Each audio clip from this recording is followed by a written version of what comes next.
Okay, I am here with chapter 24 of Pontius Pilate. Pilate returned home exhausted. His day on the Palatine, a lurching shuttle between hope and despair, had smothered his spirit. Whatever relief he gained in successfully defending himself was blighted by his dismissal from imperial service, even if the official explanation would be that Pilate had requested retirement. With wifely solicitude, Procula begged to be told everything, but Pilate put her off until the next morning. That night he looked up an old friend at the Castra Praetoria, and together they got quietly drunk.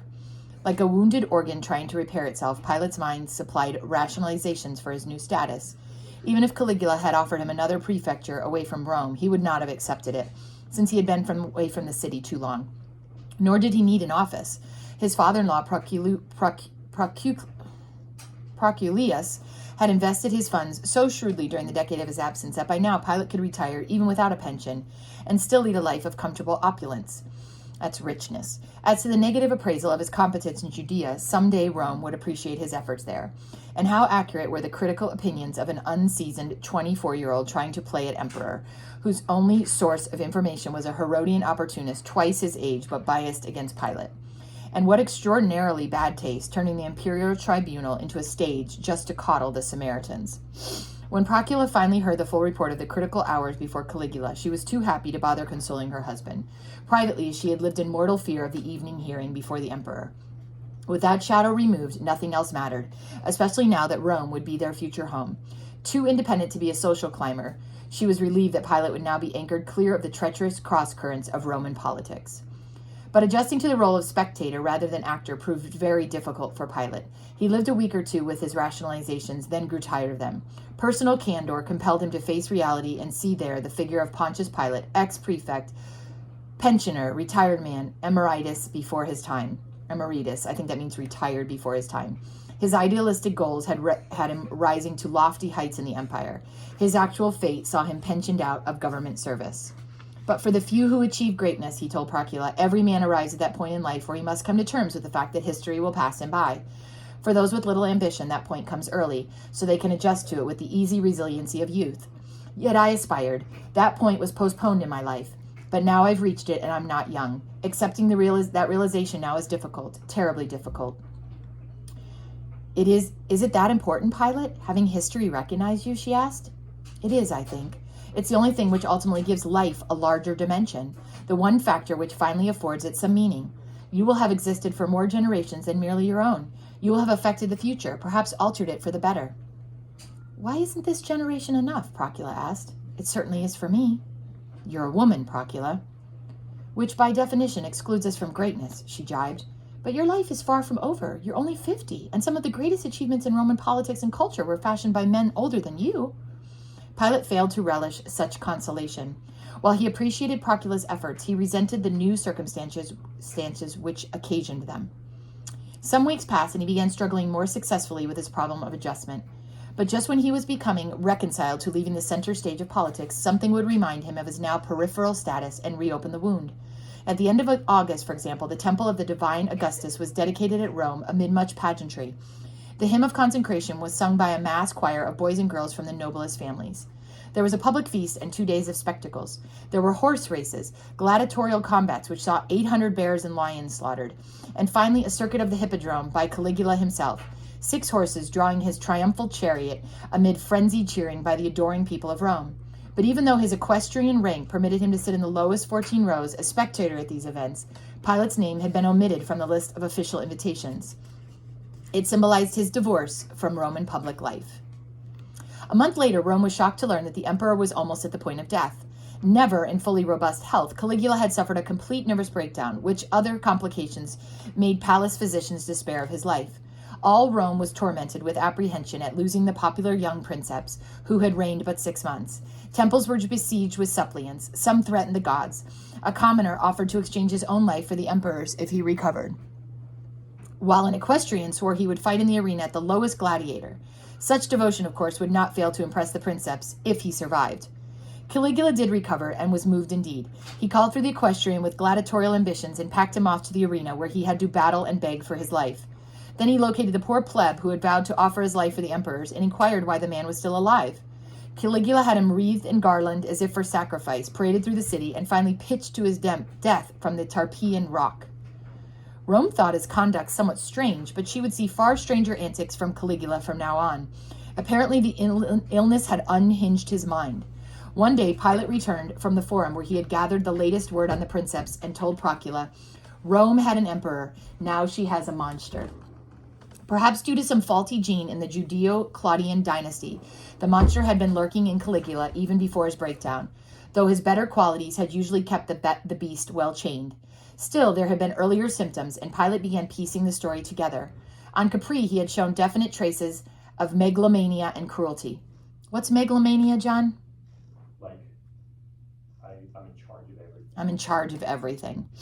On Capri, he had shown definite traces of megalomania and cruelty. His grandmother, Antonia, had also caught him making one of his sisters his girlfriend.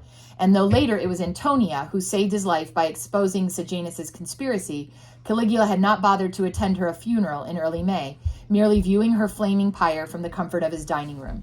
His hearing on the Palatine showed Pilate that even the emperor's better moods were capable of caprice. But after his illness, the benign part of Caligula succumbed to the new role he was creating for himself as Oriental despot. The man had no training to rule. Unlike Tiberius, he had never commanded any armies and had little experience in public office. Now, with the adoring world at his feet, the young princep's head was permanently turned, and he became intoxicated with power. He began by lashing out against those closest to him, with potential rival, the teenage Gemellus, was put to death. His potential rival, the teenage Gemellus, was put to death because his breath smelled of an antidote, Caligula claimed. The temerity of the fellow assuming that the emperor was trying to poison him. Okay, let me re-say that. The temerity of the fellow assuming that the emperor was trying to poison him. The luckless Gemellus had only taken cough medicine for a chronic cold. Macro, the Praetorian prefect, made the mistake of continually reminding Caligula how much he owed to him. So Macro and his wife and children were all forced to commit suicide. The news staggered Pilate, since only a few months earlier he had seen him basking in the princeps' favor. Anything was permitted in the private life of the greatest and best of Caesars, as he now liked to be styled. He lived in a relationship with one of his sisters, but was capable of love beyond the family. At the wedding banquet of a friend, he carried the bride away from the table to his own palace and divorced her a few days later. He recognized Caesonia as his third wife only after she bore him a baby girl. Caligula said he was sure of the parentage because the baby had a savage temper and regularly tried to scratch out the eyes of children who played with her. Pilate learned many of the grotesque stories firsthand, since his old friend Cassius Chaera was a Praetorian tribune assigned to the Palatine. It was with Chaera that Pilate had guzzled wine the night of his dismissal from government service. Lately, the tribune was spending many an evening at Pilate's home, reporting on Caligula with obvious loathing and congratulating Pilate on his lucky escape from immediate contact with Crazy Boots, as he has slightly adjusted the emperor's name. Predictably, Caligula soon showed contempt for the Senate. Interviews with senators were usually conducted with them from trotting alongside his chariot, their togas flapping in the breeze until the business was concluded. Others played sycophant and waited on him hand and foot. Remember that I have the right to do anything to anyone, he once told Antonia, and his reign became a studied effort to demonstrate that claim. He now launched a program of private executions of senators and equestrians, which were carried out by graduated woundings, so that the victim may feel he is dying. Finally, decapitations often took place before Caligula while he was lunching. Procula was so horrified at such reports that Pilate now sent her out of the room whenever Cassius Chaera arrived with the latest brace of stories. The only way commoners escaped the imperial vengeance was by their sheer numbers. Once at the races, the rabble deliberately cheered the red faction rather than Caligula's beloved greens. I wish the people had but a single neck, he growled. Then he ordered the awnings over the top edges of the hippodrome drawn back so that the plebes would bake in the sun for their perversity. Caligula had now reached an ultimate stage of megalomania by laying serious claim to his own divinity. Julius Caesar and Augustus had been deified after their deaths, but this was taken seriously only in the East, where the idea of a ruler cult originated. Most practical Romans regarded their deified emperors only as quasi-saints, but Caligula insisted on a more literal interpretation, and he wanted his deity in this life where he could enjoy it. He now deemed to be worshipped personally in the temple of Castor and Pollux at appointed hours, taking his place between the divine brothers. Later, he erected a separate temple to his own godhead, which housed a life-size statue of himself in gold. Each day, his priesthood dressed the statue in clothing identical to Caligula's own costume for the day.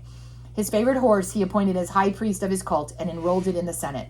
And since he was having so many God-to-God conversations with Jupiter, he had a special bridge constructed from his palace to the deity's temple on the Capitoline to facilitate their communication. Pilate watched the moral deterioration of the emperor with a strange mixture of horror and consolation. Like any normal citizen, he was aghast at the enormities of the man who was supposed to symbolize Rome. But he no longer felt sorry for himself at being dismissed from government service. In the unfathomable irony of the times, the dismissal had been his salvation. The powerful Macro had gone the way of Sejanus, as others in positions to which Pilate at one time aspired. Under the new Caligula, security could be found only in anonymity. Pilate thanked fate for having permitted his hearing to take place before the princeps' breakdown. His one continuing prayer now was simply that Caligula should forget him. He and Procula made it a rule never to attend public or social functions at which the emperor might see them from any proximity. Pilate's cousin, the ex-consul Pontius Nigrinus, could not find such refuge under the welcome blanket of privacy. He told Pilate that each banquet with Caligula was a personal crisis. Recently, the princeps suddenly broke out laughing uproariously at a dinner party, and the new consuls who were reclining at his sides asked him what was so funny. "I just happened to think," Caligula explained, "just a nod of my head and both your throats would be cut on the spot. Ha ha ha ha," and he laughed harder. In the summer of 38, the princeps finally let his close friend and advisor Agrippa return to Palestine in order to assume his kingdom. Agrippa had become rather odious in Rome as Caligula's trainer in tyranny, though he was hardly responsible for his insanity. But Pilate was greatly relieved to have Agrippa out of Italy, for he represented Palestine to Caligula, and Palestine might remind him of a recent ex-prefect. Letters from Cornelius in Syria kept Pilate and Procula well informed on events in Judea. He was recently promoted to tribune, the ex-centurion reported happily. But something far more significant had happened to him, something too difficult to put into writing just now. Meanwhile, Pilate's good friends, Herod Antipas and Herodias, were en route to Rome. Cornelius added, Herodias, it seems, was so furiously jealous that her brother Agrippa should have left Palestine a homeless debtor and returned as a king, that she had hounded her husband to seek a similar fortune in Rome. At first, Antipas would have none of it, since he was mellowing in his old age, Cornelius wrote, but finally he succumbed to his wife's ambitious urgings, and they were now going to appeal to Caligula to confer the title of king also on Antipas and extend his territories. Foolish sheep, Pilate chuckled to Procula. They don't know the lion waiting for them in Rome or the wolf who is now licking his chops in Palestine. How could Antipas play into Agrippa's hands like that? And to think they used to call him the fox, commented Procula to keep the menagerie intact. Deliver us, Jupiter, from scheming and ambitious women, Pilate prayed with mock solemnity. Just so Agrippa doesn't try to involve you before Caligula in any countermove to stop Antipas. I don't think he'll have to. Agrippa has the emperor's ear like no one else in Europe, Pilate said. Several months passed without any further news of Antipas's mission. Overcome by curiosity, Pilate went to see his friend Cassius Chaera, who had just returned from a tour of duty guarding the emperor at Baiae, B-A-I-A-E, a luxurious spa on the Bay of Naples, where Caligula had been taking the hot baths. Have I heard anything about the Tetrarch of Galilee paying Caligula a visit? Chaera smiled. Do you mean a Herod and a Herodias? Yes, Pilate said, Herod Antipas. What a shambles. They arrived at Puteoli and caught the princeps while he was still at Baiae, B-A-I-A-E. Herod told his story, how he was more fit to be king than Agrippa, and all the time Caligula was reading Agrippa's long letter of indictment against his brother-in-law, which had just been delivered. It merely accused Herod of disloyalty, ineptitude, conspiracy with Sejanus, and treasonable alliance with the Parthians against Rome.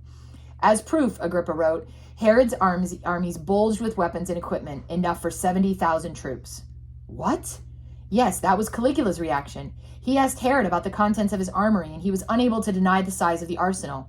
Then and there, Caligula stripped him of his tetrarchy and all of his property, and awarded it all to Agrippa, supplied Pilate. Right. Then he condemned Herod to perpetual exile in Gaul. What about Herodias? When Caligula learned that she was sister to his beloved Agrippa, he offered to let her keep her property and live in freedom apart from Herod. Which she did, of course. No, I thought she would too, but she told the princeps, loyalty to my husband prevents my accepting your kind offer. When I have shared his prosperity, it's not right that I should abandon him in adversity. So now they're both in exile. Imagine at the end, nobility in Herodias. And that is the end of the first part of chapter 24. And I will continue the second part of 24 because it's a pretty long chapter in a second video.